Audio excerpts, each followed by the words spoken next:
Hello. Hi, test. Hi, I'm David from Singapore. So apparently I can't speak Japanese, so this will be a pure English session. So hope you guys are okay with that. So, and I will talk slowly. I mean, in case you guys, so that you guys can understand better. So today the talk of this session is about interpretable machine learning, and it's trying to explain black box models.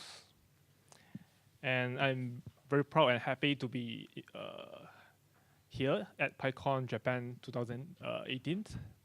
It's an honor to be for PyCon. I mean, to be here and meeting you guys. So I'm David. I'm a co-founder and the chief data scientist from Pen.ai, a Singapore startup that specializes in building machine learning and deep learning solutions for enterprises. So currently, our main product is building conversational AI or chatbots for enterprises, especially financial services. So we have clients like banks, insurance companies, fund management companies as well.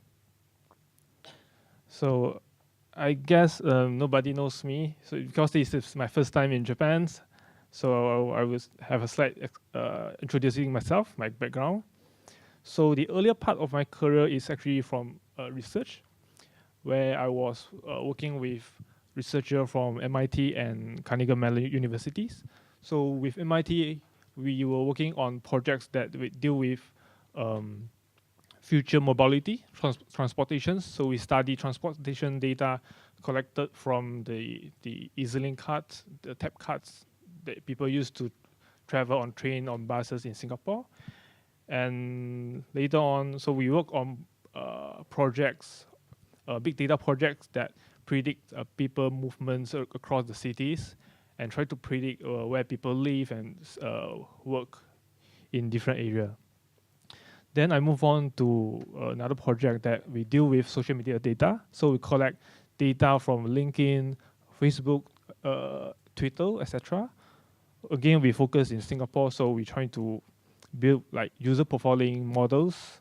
So based on the tweets, we can predict the users, for example, attribute, for example, the user's gender, ethnicity, whether it's Chinese, Malay, or Indian in the Singapore context, and also can predict the user's relationship status. For example, is the person married or is still single based on the tweets, the online footprint.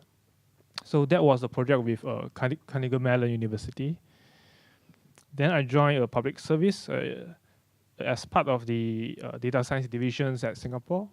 So it is a public agencies that deal with data, and we're trying to build machine learning solutions to improve people's citizen life.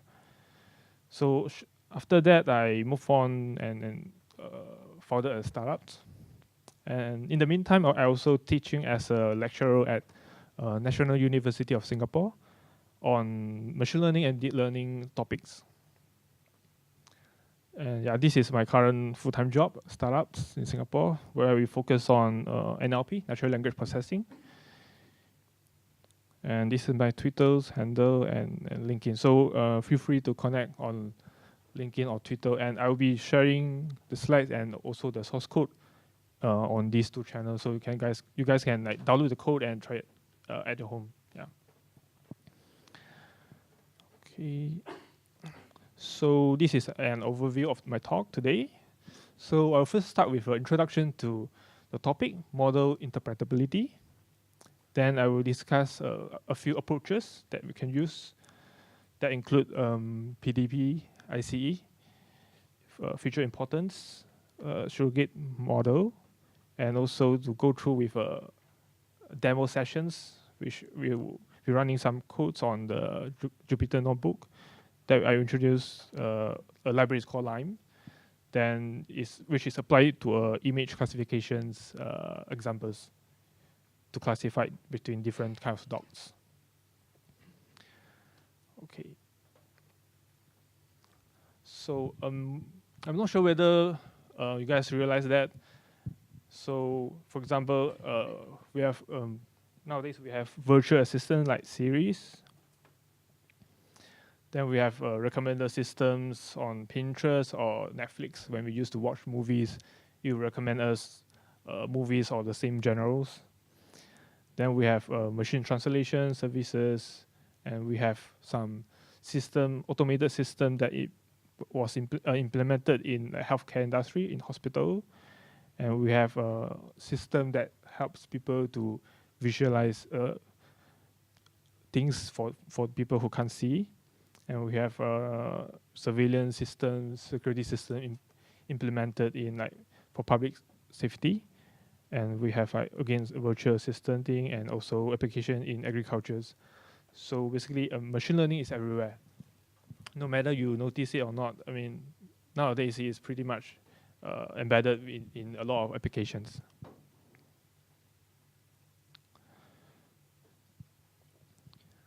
So I would like to share this comic strip from XKCD.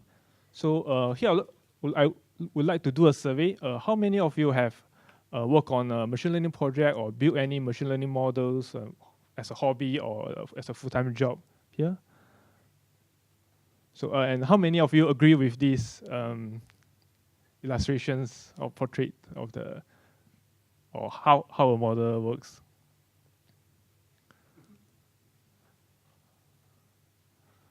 Okay, okay, nobody. Well, 1 or 2% agree. Okay.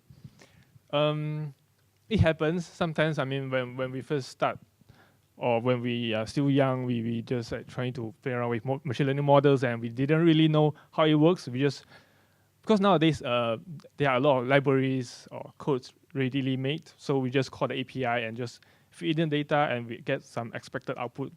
So it's easy to make mistake to just trying to manipulate the data just to make the result looks good. But in the end, we don't really understand how the model works. And this is one of the big issues we are facing.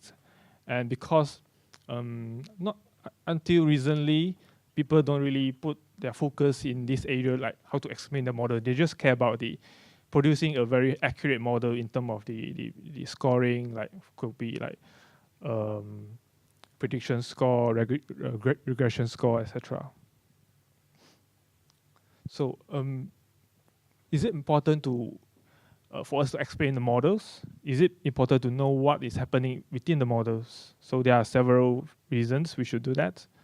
So for safety purpose, so I think most of us are aware that there are like autopilot system that can enable the self-driving cars. And personally, I've tried a Tesla in US, so it's really amazing how it works without the human input. The car can just drive on itself on highway.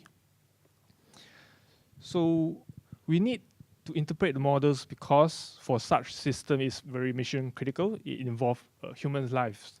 So we need to make sure the model is predicting the right thing. So it's making sound decisions. And for debugging purpose, because we can't fix something we don't understand, it's like writing the code. We have a debugger mode, so it helps us to debug. If there's an error message, we know what's wrong with it, so we can fix it. But with a black box model, when something goes wrong, it's very hard to debug or find out or inspect the reason of the model going haywire. So the third reason is science. In the name of science, we without understanding how the model works, we can't really discover new stuff. So, but if we can explain the model, then it might lead us to some new discovery of certain things that we misunderstand or we don't understand in the past. And the fourth is objective. Okay, so for every machine learning models, we usually need to define these objective functions. So sometimes for the data scientists or the engineers who work on the model, they might be defining a wrong objective function. So the train model might not be optimizing the right function in that case. So we need to enable to look into the model to find out whether is it optimized properly.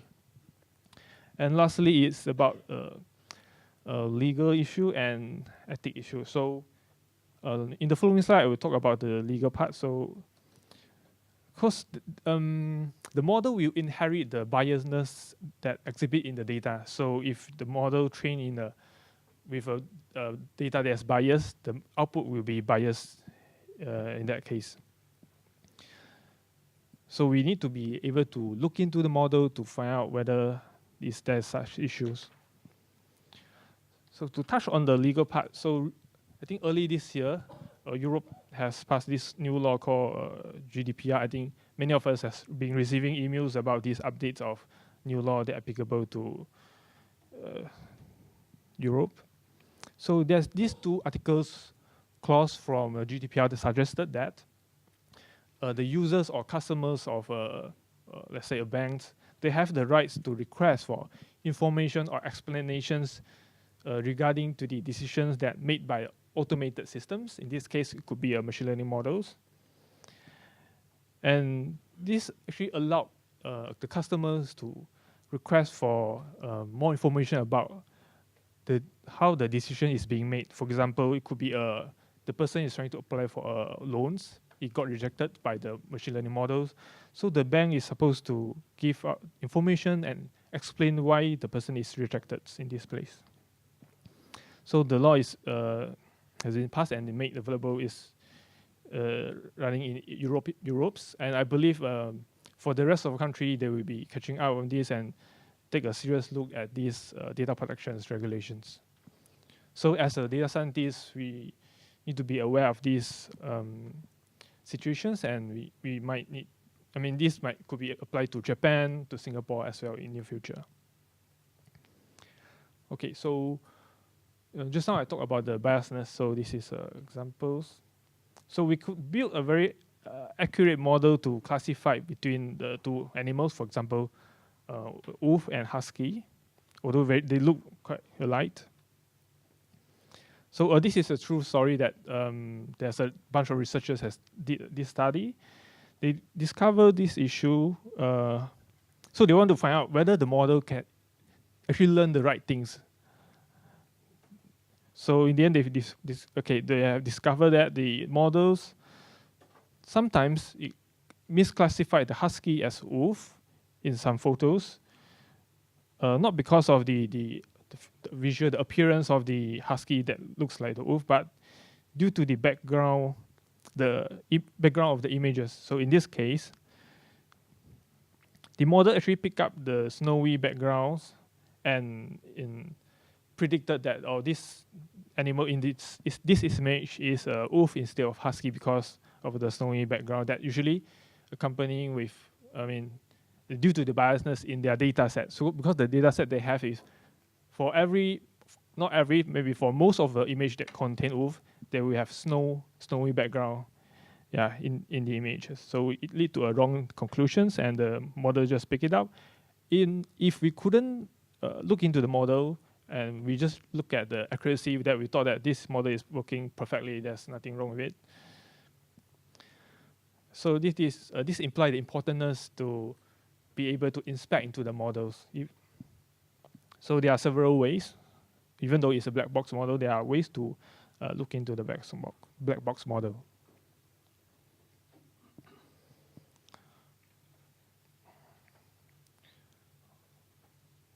Okay, so this is a basic idea about machine learning models. So machine learning models or ML models can be regarded as a function that just take in input and produce an output. So if we look at the complexity of such functions, so if we are looking at a linear plus a monotonic functions is the simplest to interpret or explain. Then we have non-linear plus monotonic functions. Then we have third one, the non-linear, then plus non-monotonic functions. So the complexity of the models increase when it goes down from like linear to non-linear plus non-monotonic. So when the complexity is increased, that means it's harder for us human to interpret or explain the models. So here's the examples of a linear model. It could be a simple linear regressions, logistic regressions, naive-based algorithms. So example of non-linear model could be neural networks, a tree-based model, for example, random forests, gradient boosting trees. So as for the monotonic, so I have these two diagrams to explain what is monotonic about. So monotonic cities is basically,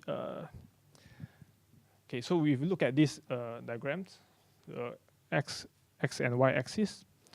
So for a function to be monotonic, that means when x increase, y will either go increase or decrease at the same direction. In this case, when x is increased, the y will keep decreasing, although the rate of decrease might remain like very small, but when x continue to increase, the y will continue to decrease in this case. So this is monotonic.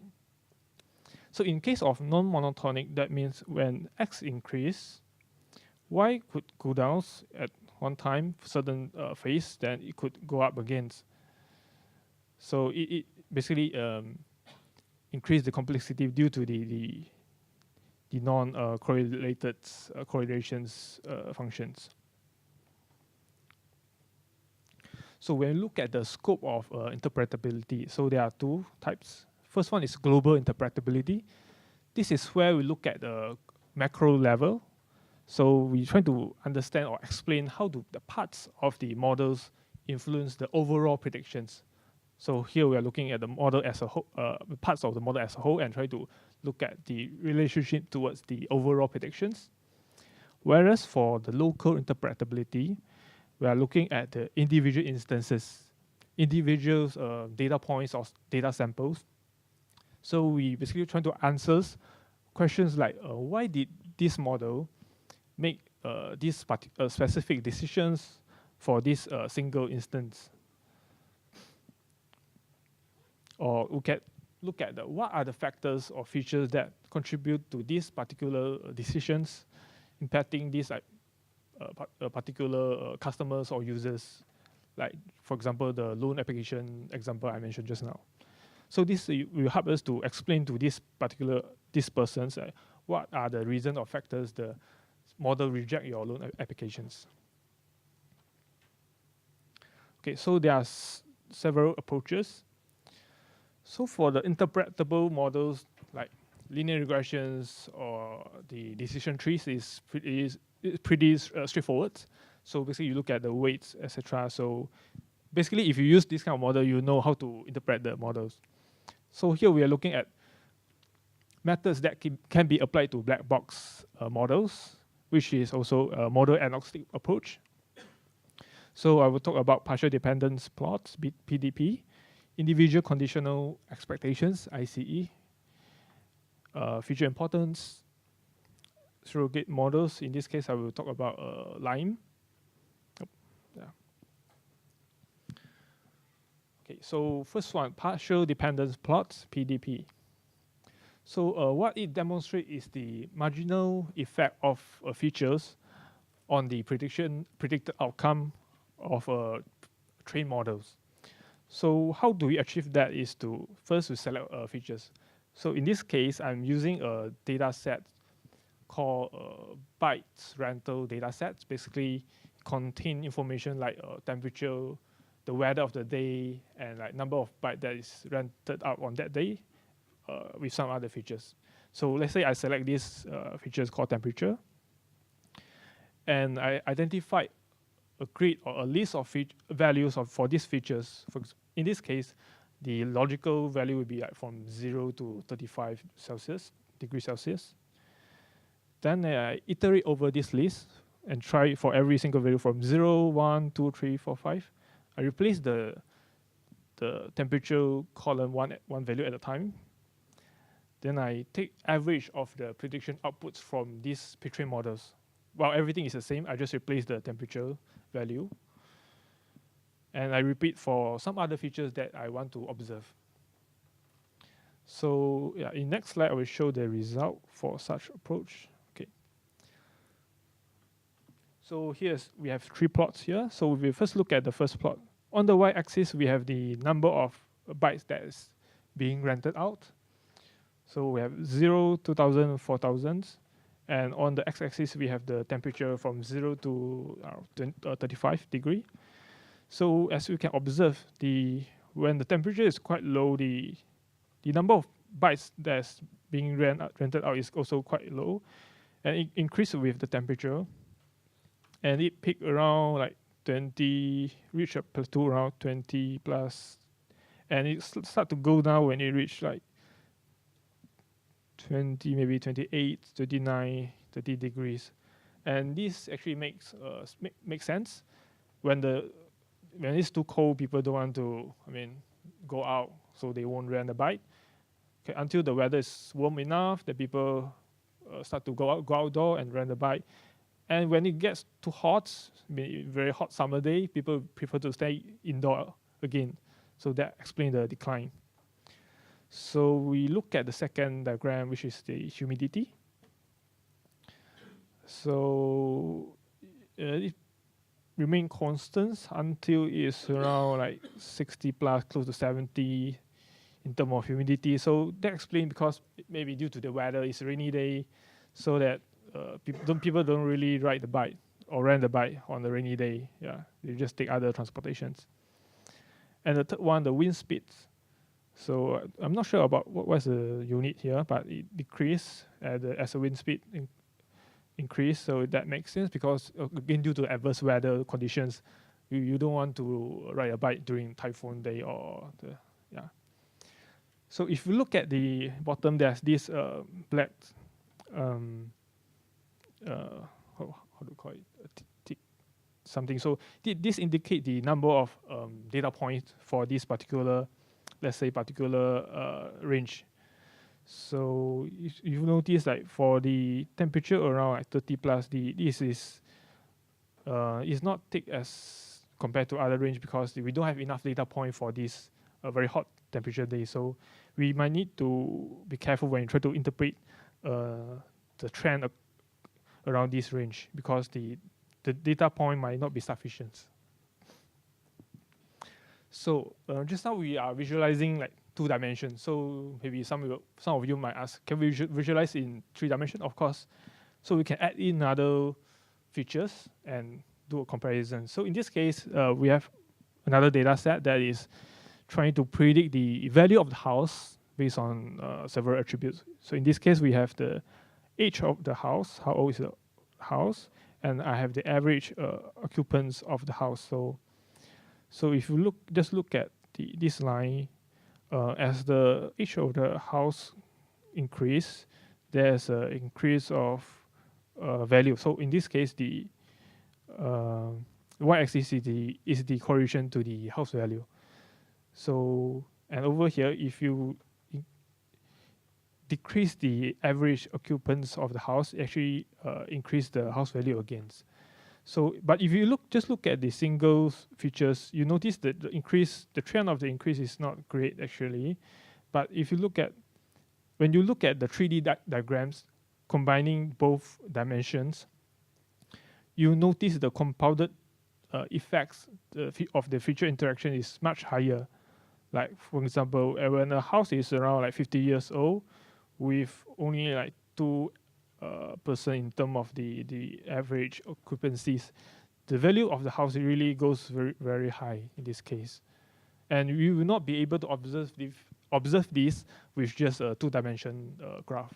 So you'll only be able to observe this in a 3-dimensional graph.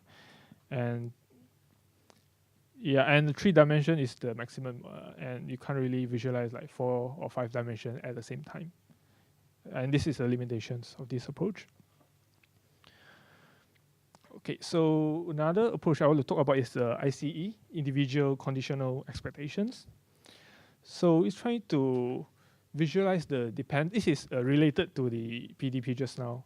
So it's trying to visualize the dependence of the predicted response on the features for each of the instance instead of the overall predictions. So that's why you can see. Okay, so this one, the first diagram is actually PDP. Then the second one is ICE. So PDP, so it can be, actually PDP is the average of the overall predictions, whereas ICE, you see the individual prediction for each of the instance. So the advantage over PDP is that you can actually see the distributions of the predictions, how it changes over the time, instead of just looking at the average line. So this gives you some insight on the, for example, you want to find out the outliers. In this case, you can look at the ICE plot, look at the distributions, whether is it very sparsely distributed or it's very condensed. Okay, so the next one I'll talk about is feature importance. So feature importance is determined by the changes in the prediction arrow when you try to permute or replace the features with some random numbers, basically. So here are the steps to obtain the feature importance. So first you start with, so for this one, you go through every single features you have, all the columns, and you replace the selected features with just noise, just random sample, random values. Then you measure the changes in the prediction output while keeping the other features same, just permuting the features column, the one features column. Then you basically repeat for every features. So how do you interpret that is for important features, if you replace important features, that will definitely, that will result in a decline in terms of the accuracy, in terms of the arrow. If you replace less important features, that means there could be like no changes, or there could be a good thing that increase the accuracy.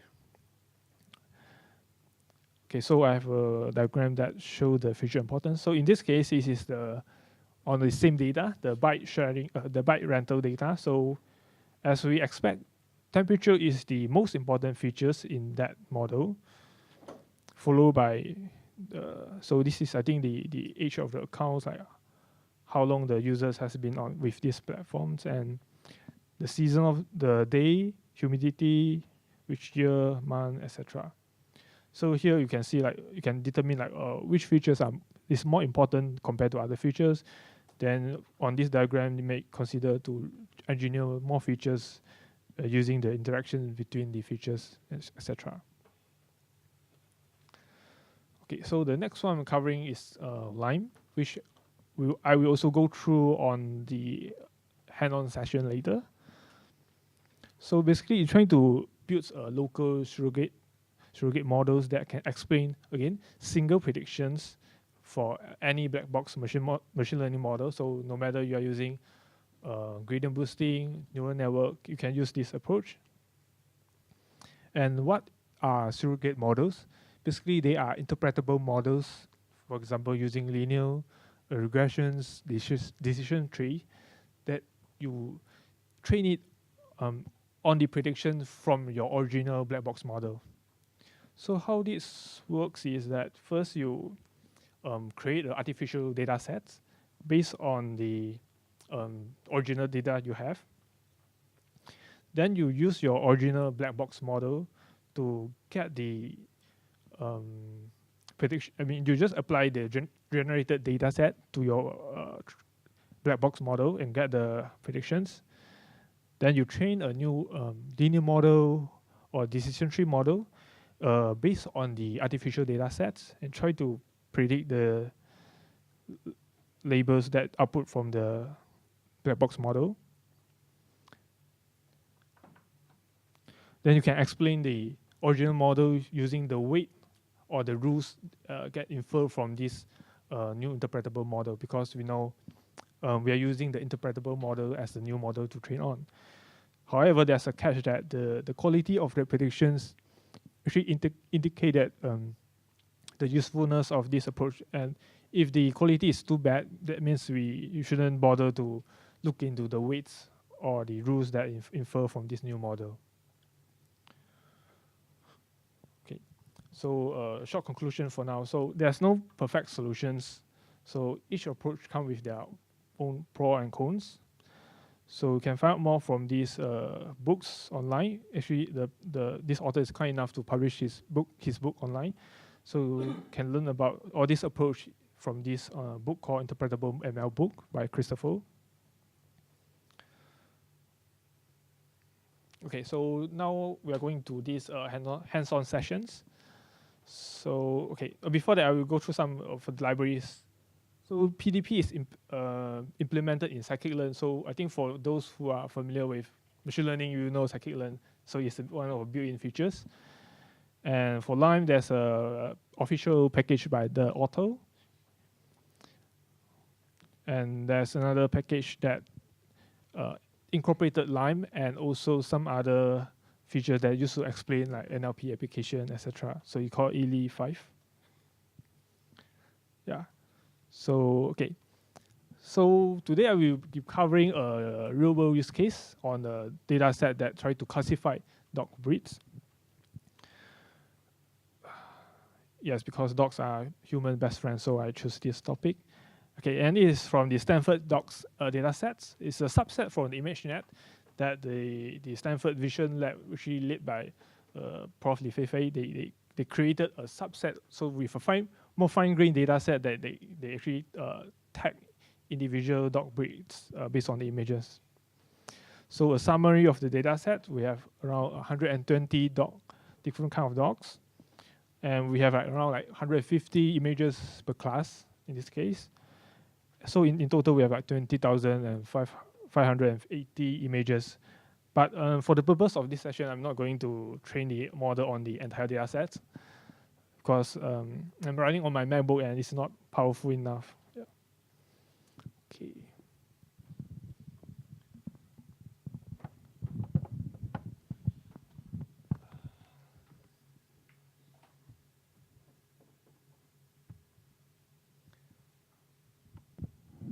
Okay, first of all, this example is based on examples from Flock Hub.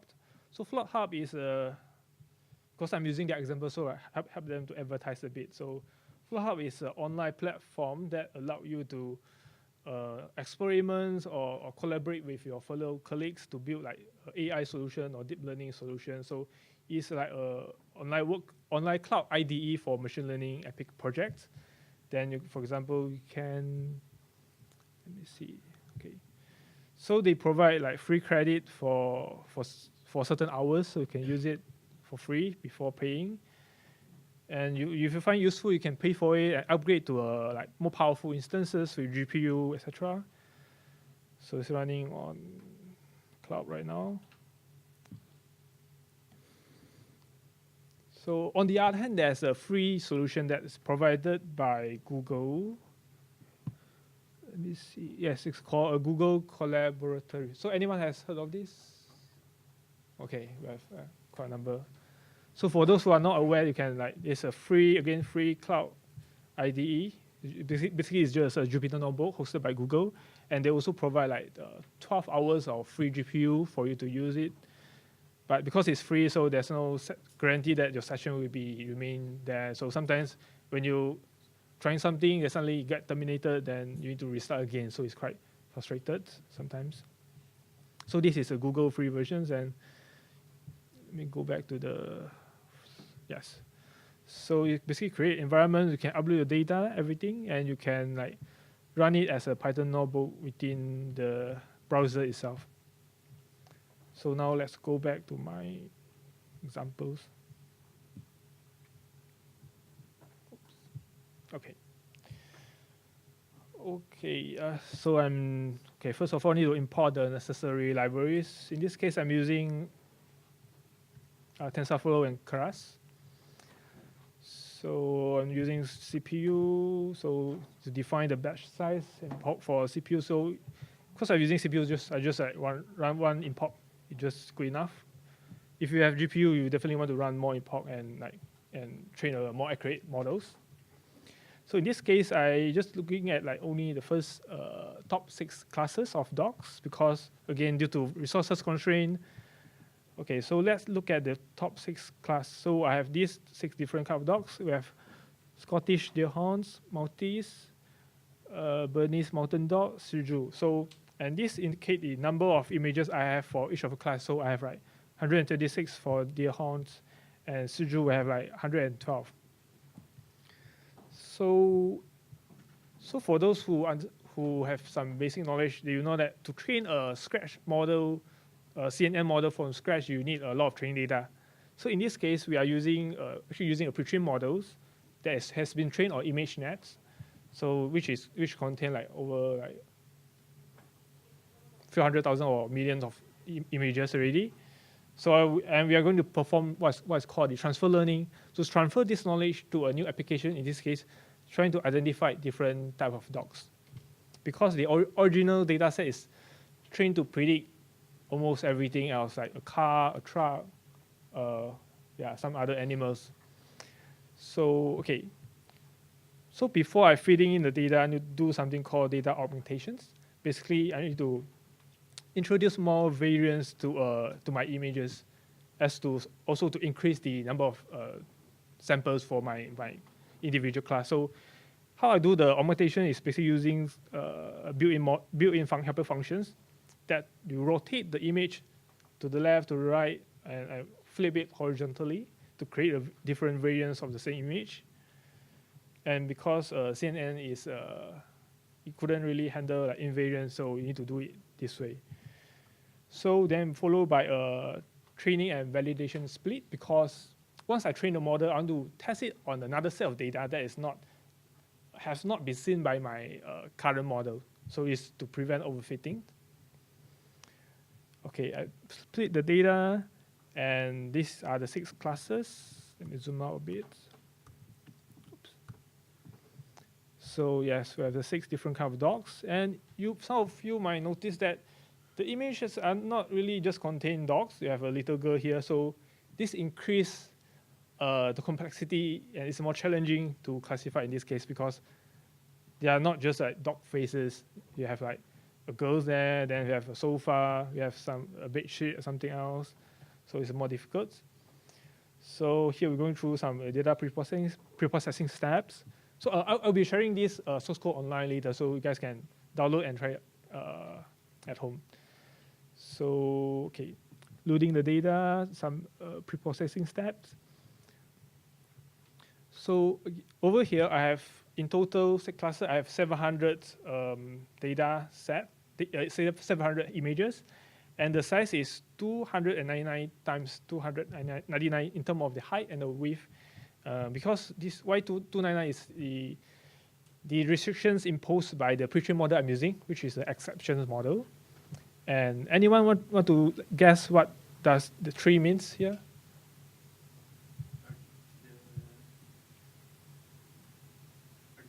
Yes, RGB, the red, green, and blue channels of the images. Because we are dealing with like color images, so there will be 3 channels. Yeah. If not, if it's a grayscale, there will be only 1 channel. So when I split into training, I have like 549 for training, 151 for the validation set. Okay, yep, 6 means 6 different classes. So print out the model summary. It's very long. That's why it's called deep learning. It's very long, very deep. Yes. So in total, there's a total of 126 layers for this model.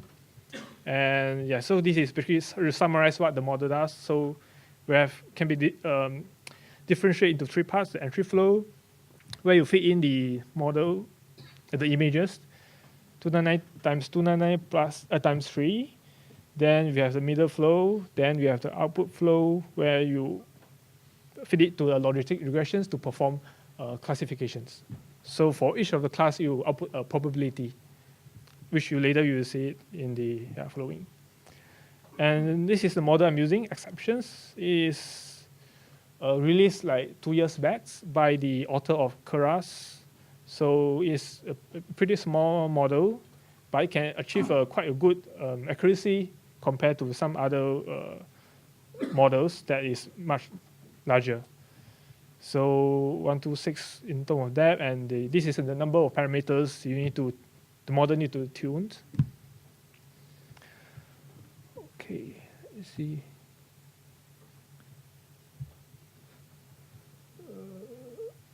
Skip the past. Okay, so this is a training part. So I will not run this code right now because it will take like 265 seconds. All of us is just staring at the screen. So I've run it beforehand. So we just skip this part, and we can look at the accuracy. So if you look at the validation accuracy, is like 0.95, means it is able to predict 95% correct. For the test set I have, which is 151 images. So just in case, I save the output of the model. Okay, now we can try to test the models. So over here, I'm trying to look for some random images online. Let me see. Oops. Oh, okay, I need to be hurry. Images. Okay. So just now I have 6 class. I remember I have multis inside. Multis. Yes, just fine. Yeah, this looks cute. Just get this one. Copy image. And I have this function to retrieve the image from internet, and you predict. Okay, prediction multis 100%. Okay, it's good. Let me try again, just in case I'm just lucky. So this is a short hair version. I will get a long hair version. Maybe this one. See whether you can confuse the model.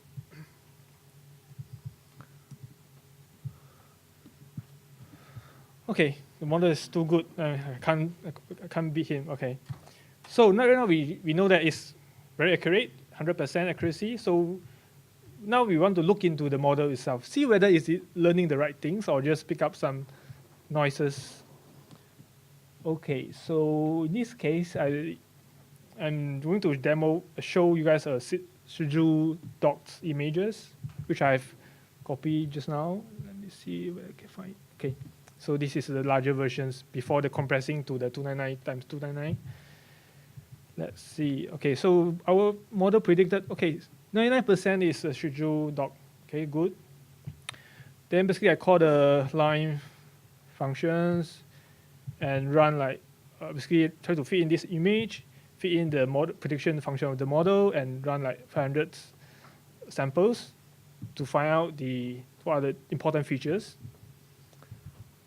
Okay, so you can see it. So the region with the red color boundary is the features that the model thinks is important to identify this dog as Shiju, which is, I think, is reasonably okay, because I mean Shiju is like this part is the mustache like appearance or visual features that used to identify this dog. So if I hide the other pixels, so this is the features that you recognize. And the green color is the positive features, and the red color in this case is the negative features, which really doesn't mean anything, it's just background images. So we know that it's good on Shiju dog, but let's try another dog, Burmese mountain dog. So I've run this line explainer functions again. Took me 3 minutes. Okay, in this case, it's pretty bad because it actually picked up some signals or features on the background, which I don't know. I mean, it's just a green patch, I mean, the green field, and it doesn't really capture the signatures appearance, which is the white like nose and the black the eyes to side and kind of stuff. And and these are the positive features, and which really, I mean, as a human, we know we're not going to identify a dog correctly with this kind of features. So a couple of reasons why this goes wrong. The models goes wrong because maybe the amount of training data we have is not enough, and also the quality of the training data. Maybe the data is so maybe the images that contain a Burmese dog has a lot of green patches, so it recognizes the green patches, then associate it with the Burmese mountain dog. So in this case, we need to look into the training data and make sure it's more diversity, so that other dogs also contain like green patches at the background, so that the model wouldn't pick up that as a positive features.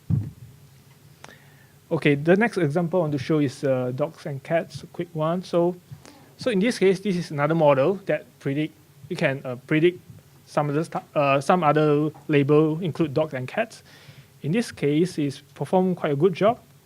So for this case, the positive features to capture a dog label is quite good. It captures the entire head, and it recognizes that this cat is a negative feature. So I shouldn't consider this is a dog if I see something like this.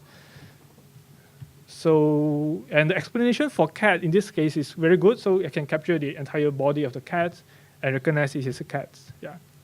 And when I see this face, I'll know this is a dog and not a cat instead. Yes.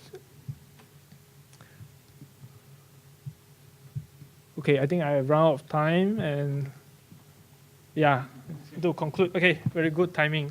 So this is my last slide. Okay, so for all of you who are interested to find out more, you can look at beside the book. There's like 2 links that you can read more about interpretable machine learning and what is the impact to like, humans and etc.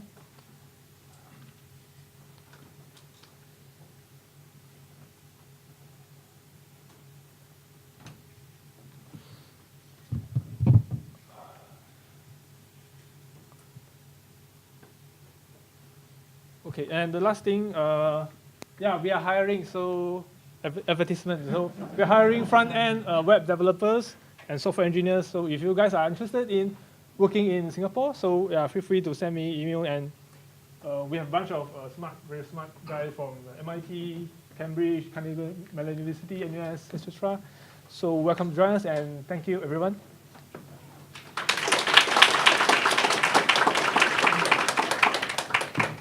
Any questions? Okay. Yeah, we have a yeah.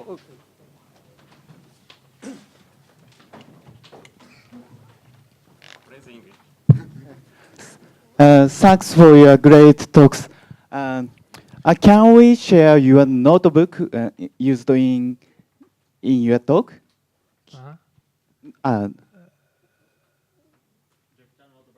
Yeah, or collaboratively, anything is good.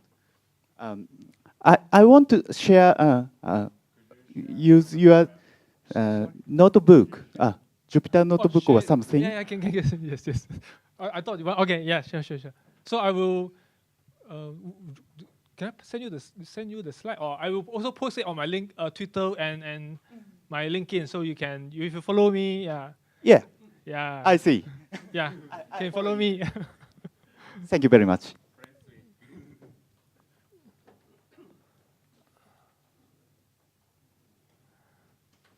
This is my Twitter account.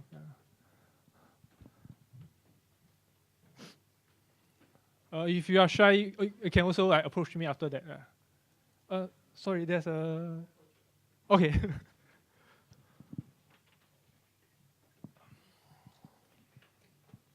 I'm just curious. Have you ever tried a picture of Chewbacca and see what happens? I think that would be pretty cool. This is a very good idea. I mean, you can have the source code, then you can try it yourself. Sorry? Yeah, okay.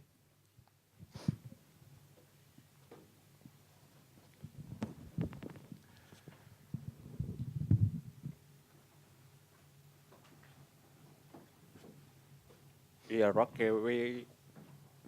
We are lucky. We have break time now. Okay. Thank you. はい、会場からのアナウンスです。この後1階ではおやつタイムがあります。おやつを食べることができます。あと15時30分から